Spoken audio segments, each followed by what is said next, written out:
Hi, this is Shelly from Valley Yoga, and I have Rebecca here with me. And this is our home yoga series, session 1. It's a gentle spinal warm-up.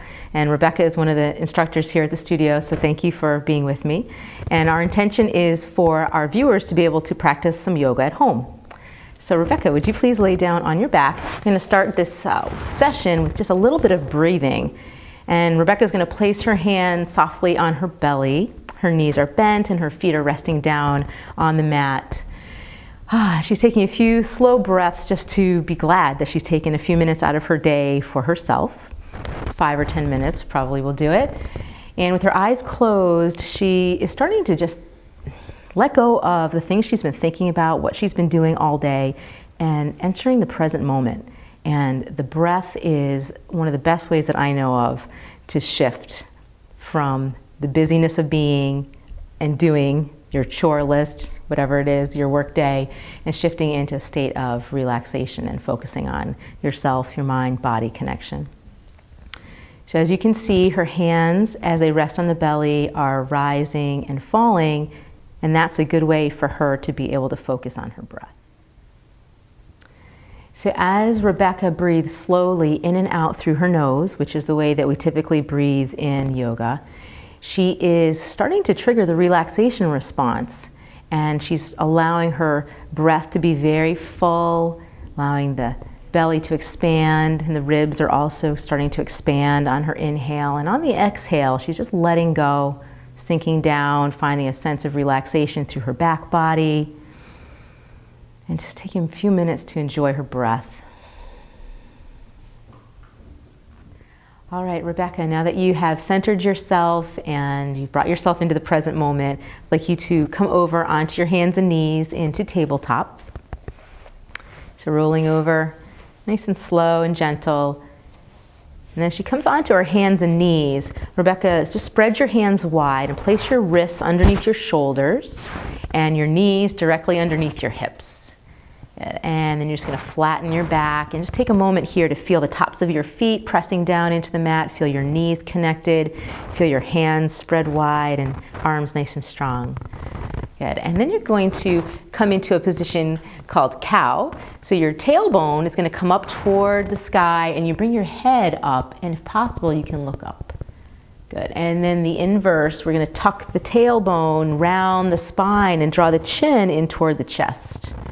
Good. And now we're going to start to link the breath and the movement here. So breathing in, her tailbone comes up, head comes up. Breathing out, tailbone tucks, the spine rounds, and the chin comes to the chest. So she's going to do that several more times on her own.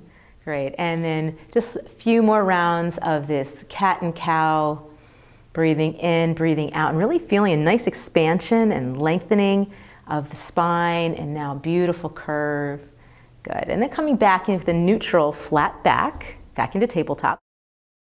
And now moving the spine in a few more directions, coming into a C curve. So Rebecca, swivel your feet to the right, move your right shoulder towards your right hip, look over your right shoulder and feel that beautiful compression on the right side of the body, lengthening on the left side. And then swivel the other way. Swivel your feet over to the left, squeeze left shoulder to left hip and looking over the left shoulder. And then go ahead and flow through that back and forth. Just a gentle swiveling, feeling the spine moving through this nice range of motion here. And making sure that your neck is comfortable in the way that you're moving your head feels good, that you're not stressing the neck in any way. And of course, continuing to breathe in and out through your nose. Beautiful. So one more on each side. Good. And then coming back into tabletop and sinking your hips towards your heels, coming back into child's pose for several breaths. And now after moving through that C curve, we're going to come into a kneeling lunge. So take your right foot, step forward and put it right where your right hand is. And then stack your hands on your right knee and lift your torso up. Good. So find your balance here. You're balancing, you're pressing down through the top of the left foot, the left knee, the right foot, and then taking a few breaths here. Kind of press into your knee. Good. And breathing in and out, slow and steady. And you can take your arms now and lift them up overhead, reach your fingertips toward the sky, and relax your shoulders down. And if you want to lunge a little further forward into the hips, if that feels good, you can do that. Good, and then shift your hips back so you're coming just into your upright kneeling lunge, and then start to twist to the right and take your left hand and place it on your right thigh, and your right hand comes back to your hips. We're coming into a nice gentle twist here. So nice, relaxing the shoulders down, so breathing in and finding some length in the spine, and breathing out, twisting just a little bit more with every breath out. Good. Spinal twists are very refreshing for the muscles along the spine. They have a detoxifying effect on the mind and the emotions as you breathe out fully and breathe in some fresh new energy. Also great for the organs in the torso. So one last breath, finding a little more length through the crown of your head, breathing out a little more depth. Good. And then slowly coming back around, putting your hands down back on the mat and stepping your right foot back, coming back into tabletop. Good, and drop your hips back towards your heels. We'll come back into a gentle child's pose for a breath or two. So her hips are sinking toward her heels, her spine is relaxed and long, and her arms are extended. And if possible, the forehead is down on the mat. Just taking a few deep, slow, even breaths here. And then shifting back, once again, back up into tabletop. And we're going to twist on the other side. So you can step your left foot forward, placing it where your left hand is. Stack both your hands on the left knee. Slowly come upright, get your balance, find your breath. Press into the top of the right foot, the right knee, and your left knee is right over the top of your left ankle. If you want to lunge forward just a bit into the hips, you can do that. And lifting your arms up overhead, breathing in, extending out through the fingertips, and then resting the shoulders down. And take a few breaths right into the heart center. So having a sense of just brightening and raising your heart a little bit higher. Good, and so your arms are active and your fingertips are reaching, but we're not causing any stress in the shoulders or the neck. Good, another breath or two here. And then shift your hips back so you're straight up over that knee, and then twist to the left. The right hand coming down to the left thigh, left hand coming back to the waist. Good, it's a nice spinal twist. Shoulders are relaxed and down. So every breath in, finding a little more length, and every breath out, finding a little more depth in the twist. Good. This is the time that I like to breathe in something that I need, peace, love, and then breathing out anything that I don't need, any judgment, anything that feels negative. So nice cleansing breath. Good. So one more. Beautiful. And then you can release the twist slowly, come back down into tabletop, and then we're going to shift back into child's pose again. And this time as she brings her hips towards her heels, she's going to take her knees a little further apart into a wide-kneed child's pose. Good. Let the spine round, let the forehead rest. And this time you can also let the arms rest and relax.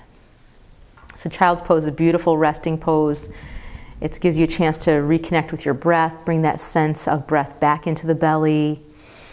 Feel the breath passing through the nostrils and down, filling the lungs. And every time you breathe in deep like that, you're increasing your oxygen intake, but you're also breathing in what we call prana, life force energy, and that's going to build your vibrant health.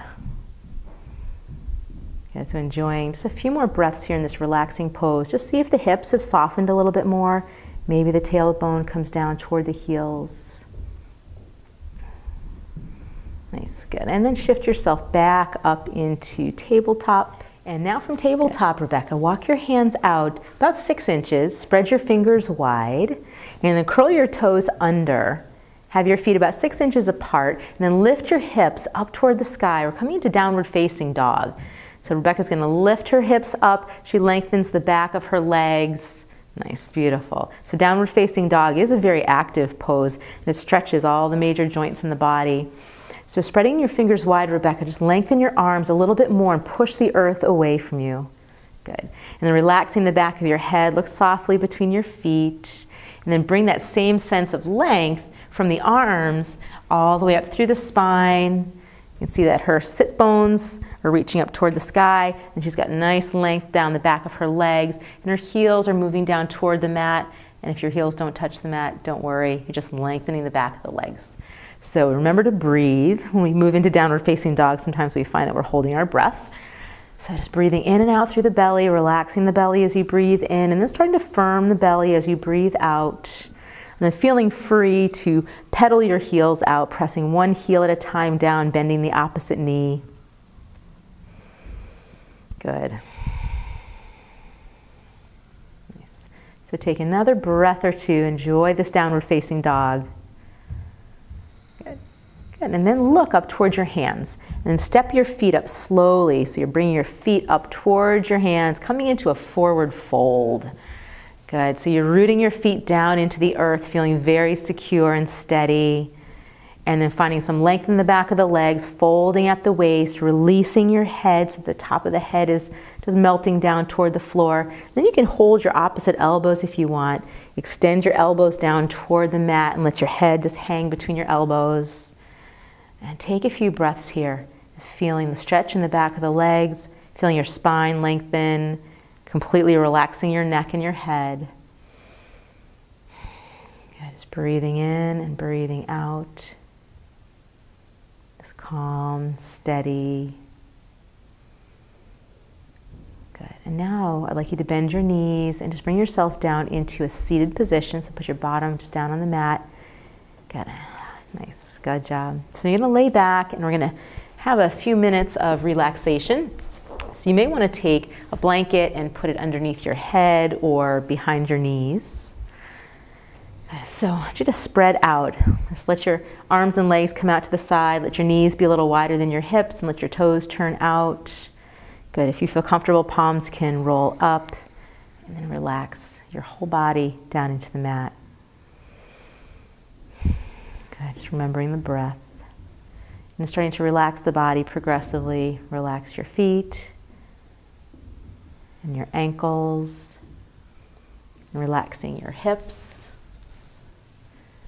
relaxing the belly and the full length of your spine, and relaxing across the collarbones and through the shoulders and out through your arms, feeling some liquid relaxation run through your elbows and your wrists and all the way out to your fingertips. And there's no effort in the breath. Just calm, easy breathing, relaxing your jaw and softening your face, letting your eyes rest back in your head, letting the back of your head just release down toward the earth. This pose is called Shavasana. And just resting in this gentle awareness of a healthy body, a calm mind, a rested and renewed energy. So I just encourage you to stay in this posture for 2 or 3 minutes, and then when you're ready, you can roll over and come out. Thank you for joining us for our home yoga series, session 1 here at Valley Yoga and Healing Center. Regular yoga practice will move you toward greater health and happiness, so I encourage you to come and take a weekly class with us. The schedule is on the website, www.thevalleyyoga.com. Namaste.